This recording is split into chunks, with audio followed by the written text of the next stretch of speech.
Hello and welcome to the All About Pigeons podcast. We have a very special episode for you today, so stick around. Today we're going to talk about the breed Lahores. We have Cadin Jaessing with us. Cadin is the admin of the Lahore Facebook group. He's also the Eastern District Director of the North American Lahore Club. He's also a certified rare breeds judge and master breeder of Damascenes through the Rare Breeds Club. And today we're going to talk about Lahores. Thanks for coming on and talking with us, Cadin. Hey, thanks for having me. Happy to be here. Has it always been Lahores for you, or what were some of the first pigeons that you got introduced to? So the first pigeons I ever had some mutts that I got from an auction. I had gone up with my grandfather. He used to be really big in racing, so he was always racing the homers and flying them and such. And I was going to get started up with some homing pigeons and start racing, and he ended up passing away before we could do that. I went up to the auction that we used to go to, and I saw some fantails, some garden fans in the cage, and I was like, I think I need to get some of those. So I started off with some white garden fantails, and that kind of sparked everything for me. So when did you first start getting into the Lahores? The Lahores came about a year later. I went down we have a big national poultry show in Columbus, Ohio, the Ohio National. I was showing some poultry there. I never did great with my poultry, but I noticed a pair of black Lahores in a sale cage. I was like, wow, they're huge. They looked like bowling balls. And I was like, I think I'm going to get these. I paid, I think, $40 for the pair. I named the male George. I brought him home, and man, they were just the coolest thing. I thought they looked like, penguins with the black and white. Yeah, they were my first Lahores I bought. And that was 2014, I believe. When you're looking at the different birds and stuff in a picture, you can't really, there's nothing to scale there for their size. Like how big are these birds? You just said that they're pretty good sized birds. What are they compared to like a racing homer? I would say they're pretty big compared to a racer. I would say a little smaller than a runt, but there's runt blood and Carno. Those are some things that they bred into them. So they're about, I'd say if you ever seen a show Carno, I'd say they're about that size, maybe a little longer, a little bigger. So those are some of the breeds that go into it. What more can you tell us about the origin of this breed? The origin is actually really interesting. I've heard it told a couple different ways. I hear from the older guys, they're from Lahore, Pakistan, which on paper makes a lot of sense. Lahore, Pakistan, that they're in India. But I did some digging, and I really wanted to kind of get some more info on that. And I ended up looking at Levi's The Pigeon. I don't know if you've ever heard of the pigeon. Oh, yeah. That's something I turn to often. And it was interesting because they said that, they were introduced in England in 1925, but they did some deeper digging and they found out that they were actually introduced in 1855. So that was way before. They were called tailors back then. Oh, interesting. Yeah, they traced them back to India. That's where, they imported them out of Lahore, Pakistan. In Lahore, they don't call them Lahores. They call them Shirazi, or in more of like southern India, they call them Shiraji. And that originates from Shiraz in Persia, which is modern day Iran. And that dates all the way back to the 16th century. Like these are some old pigeons, and they're depicted on artwork. It's really neat to see. I got to see some of that artwork. They got to England and they came to Germany in about 1911. Couldn't find an exact date as to when they came to North America. I found out that they orchestrated the Lahore Breeders Association. So that was organized in 1949. And then there was a branch off the club called the Central Lahore Club.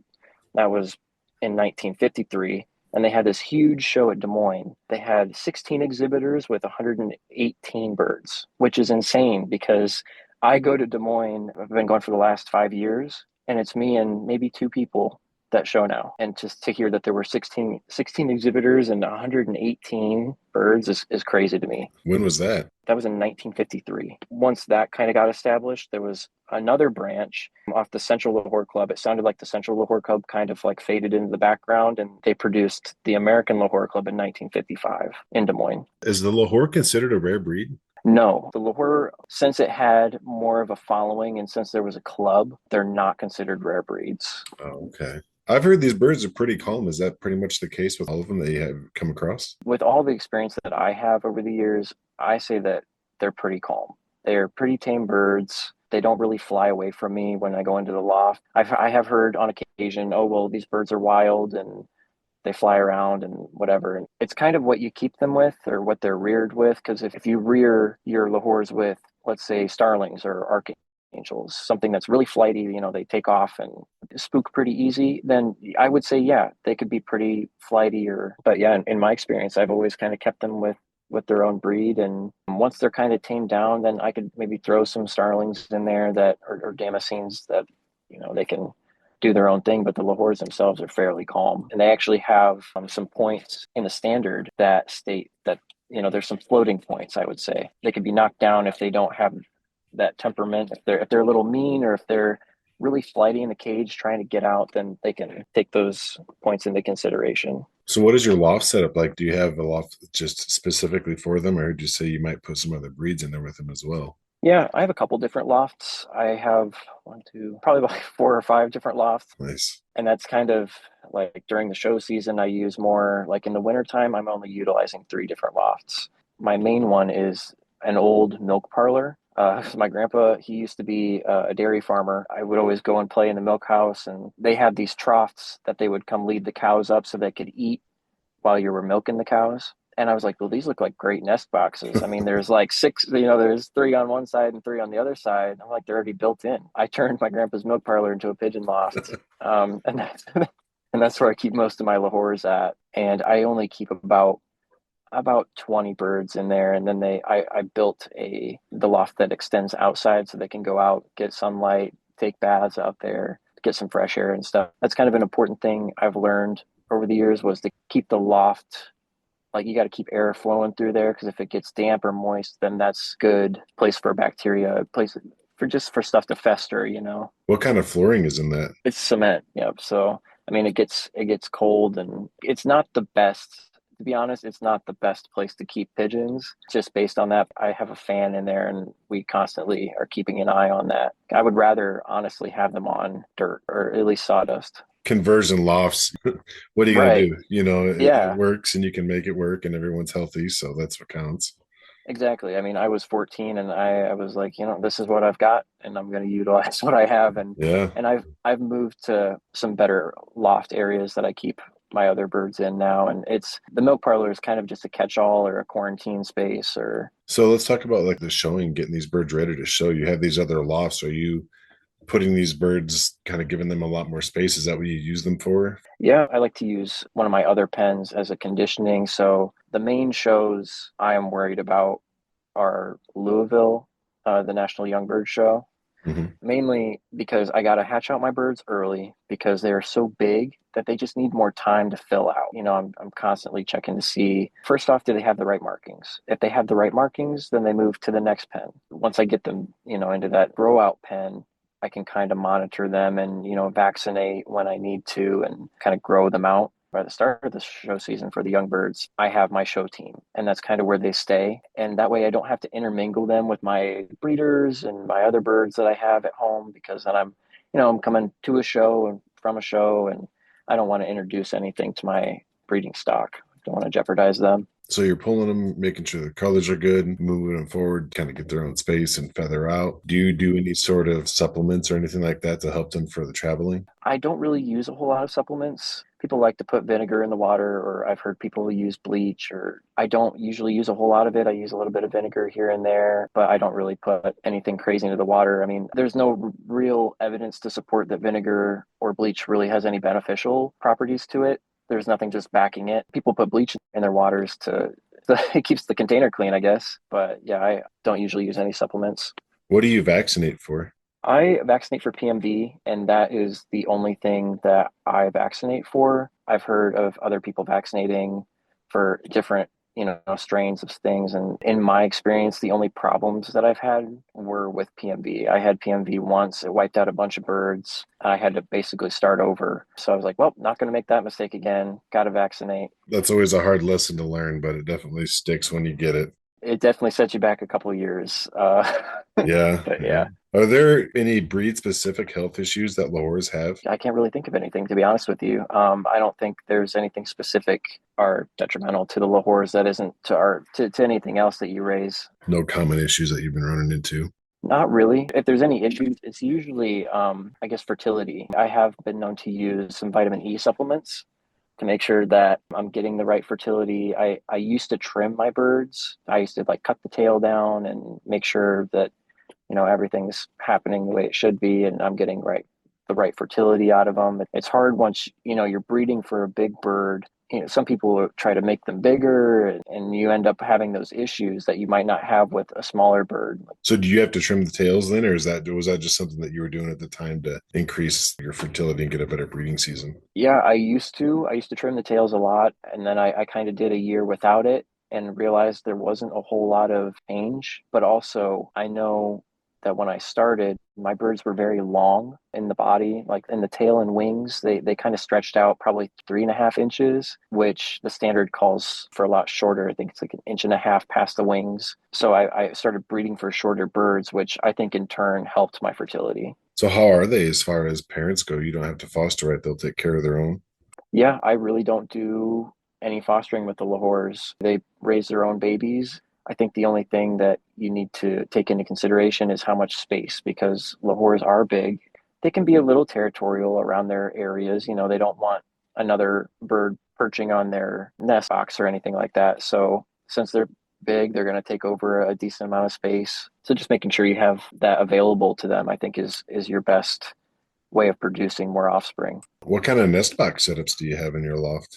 I have a couple different kinds, just kind of things I've gotten over the years. I've gotten some old tower nest boxes. There's like a top part, a middle part, and a bottom part. I found that those aren't the best, again, because Lahores are big and they're a little territorial over their area. So when I say that, they're not like trying to kill each other. They're just like, hey, stay out of my space. But the other ones I use those troughs in the milk parlor, which seemed to work pretty well because they were distant, pretty far distance from each other. But mainly just kind of random crates, things I would find at the supermarket or those, the milk crate. I find that they like those. That's a good sized box right there. Yeah, no, it is a decent size. For a fancy breed, it seems like they're pretty good at reproducing on their own and no major health issues. And being tame, I mean, it sounds like this would be a pretty good starter fancy breed for a new fancier.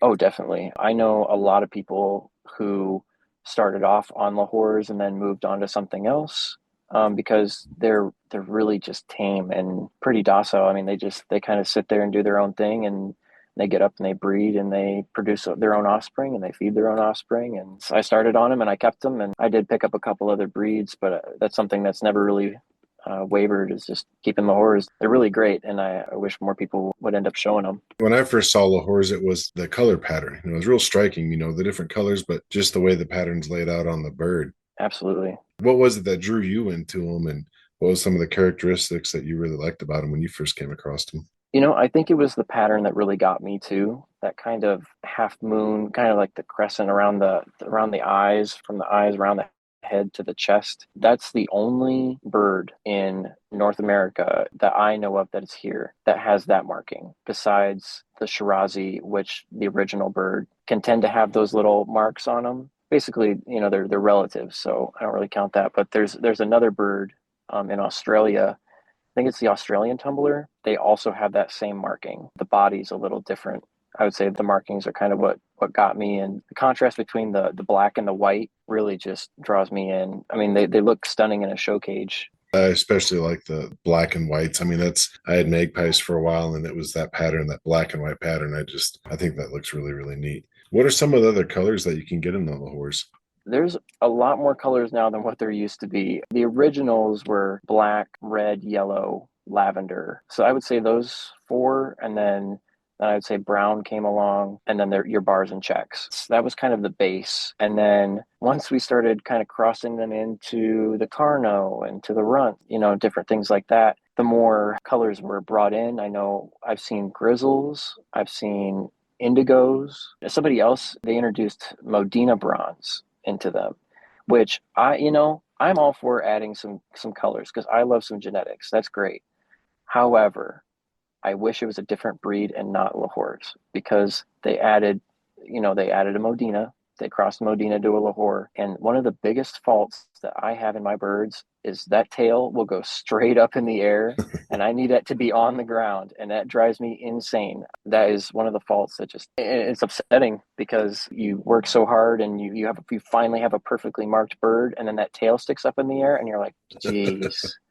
Oh, and that is one difficult thing about Lahores. They're depicted, they're the bird of beauty. That's our little slogan with them. They are difficult to raise good birds. And when I say that, I mean putting the markings on a nice structured bird. They need to have a nice back skull. They need to have a good body, tail set to the 45-degree angle to the floor. So once you finally get that structure down, and then you're fighting your pied markings. They say, I've heard that there's three different markings. Some say there's four. You're basically fighting the pied marking to make sure that you're getting that correct line around the eyes to the front of the wing butt. And I could see why, that might turn some people away, because you have to breed a couple of them to make sure that you're getting the right patterns you need. And you're trying to breed to opposite markings and opposite faults to have a really nice marked bird and a good, body on it. For a tail to go up in the air is a little,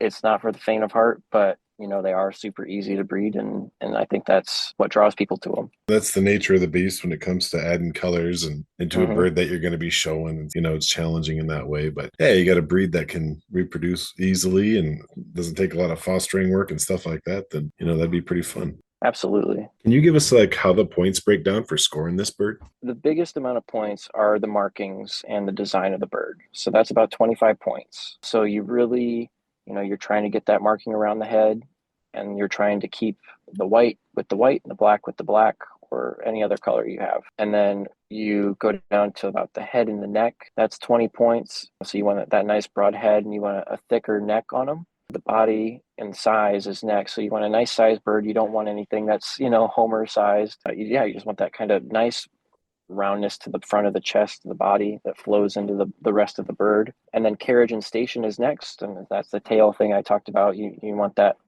body, that 45-degree angle that just kind of slopes to the floor. Next is color, which, some people are really strict about color. I am one of those people. And that's kind of some of my downfall is I would rather see a really, really nice colored bird. And that's just my genetics past kind of talking. And it's not that many points. It's 10 points. If you have a nice structured bird and you throw it away because it has one black feather in the tail, you kind of have to pick your battles. And that's one thing I'm working with right now in the Lahores is I'm working with a color that not a lot of people work with. I would say that it probably appears in people's lofts, and they're like, oh, like that's weird, and then they kind of sell it, or sometimes people show them. But I work with lavender on a barred bird. Mainly when you see lavenders, they're on spread, which is just a solid spread black. A spread black is what you normally see them in as the lavenders. But I took that and I bred a spread lavender to a blue bar. I took one of my best clean shielded blue bars and I crossed it with a lavender. And then I got some offspring that were, you can kind of see a bar showing through, and you get blacks first because my blue bars weren't split for Milky. Milky is autosomal. I was getting a lot of like blacks that kind of show a bar in them. And then I just kept working at it. And I've been working on it for probably 5 years now, maybe 6. And I've had some help from a couple other breeders. I've now got a bird that is lavender with a clean, crisp lavender bar on them. I just think that's the most striking thing in the world. The thing that I'm working on now is the problem was I kind of painted the house before I built it. I'm trying to add some of this other blood into to kind of build that bird back up. And I think I'm making some progress, and I'm pretty happy with my result. I don't think they're going to beat a black or a lavender anytime soon in the shows, but I just enjoy having the breed and raising them, and having a little friendly competition. And so you are the district director of the North American Lahore Club. And can you talk a little bit about that club? Do you guys have members pretty evenly distributed around the country? I was the Central and the Eastern District Director for a couple of years, and now I'm just the Eastern District Director. So I take care of, Ohio, Michigan, kind of south and then east of there. So I've got my own states that I try to hold meets in. So I hold a meet every year at Louisville, Kentucky for the National Young Bird Show. And then I always try to get at Lancaster, but it's always kind of a hard conflict between Lancaster or the National. And if I'm planning on the National, then I don't usually go to Lancaster. And if I go to Lancaster, I can't go to the National. It's kind of trying to get those shows set up. The majority of our breeders, I would say, are master breeders. would be out down southwest. I've got friends in Oklahoma that have a lot of Lahores. A lot of them are master breeders out that way. And, they've really been a foundation that I've kind of built my stock off of. I also have a friend up in Des Moines, Iowa. He goes to that show and he's helped me a lot with my birds as well. And, I'd say we don't have a ton of members on the eastern side of the United States, but down south, that is pretty much the home of where, they're holding these bigger meets. Will you be going to the Gun National Show in Oklahoma?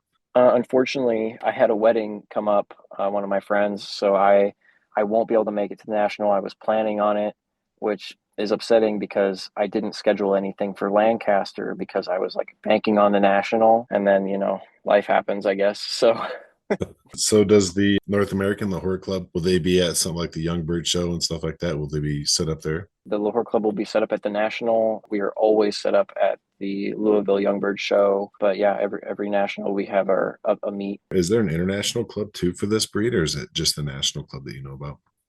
So not to my knowledge, I know that we accept foreign, club memberships. Oh, right So I on. guess, maybe it's us. Right. But I guess that would mean it's us. Yeah, we do accept, I think it's $25 a membership for foreign. Our family memberships are 25, juniors are 10, and adults are 20. Well, there you go. If you guys are interested in the Lahores, they got a national club, which is always really, it's just healthy for the breed. You got other breeders out there to help you out, guide you along. They have a Facebook. Our Facebook is the North American Lahore Club. I am an admin of that. John is also an admin. Our club members are very, active on there. I know our secretary Virgil is on there, and Steve Biebrich is on there. He's our Southern District Director. He likes all the posts on there, and his son Adam is also on there. So if anyone needs any assistance with that, feel free to reach out to me on Messenger, Facebook. There you go. Yeah, if you got interest in the breed, check it out. There's a lot of resources for you. And Caden, I really appreciate you coming on and talking with us today. Thank you. Absolutely. Thank you. Thank you for listening to another episode of the All About Pigeons podcast. Please help the pigeon hobby by telling your fellow club members or other pigeon friends about the podcast, and make sure to leave a good review or at least a 5-star for the podcast wherever you listen. If you have a topic or a person you want to hear more about on the podcast, or if you yourself would like to be a guest, just send an email to allaboutpigeonspodcast@gmail.com. Thanks for listening.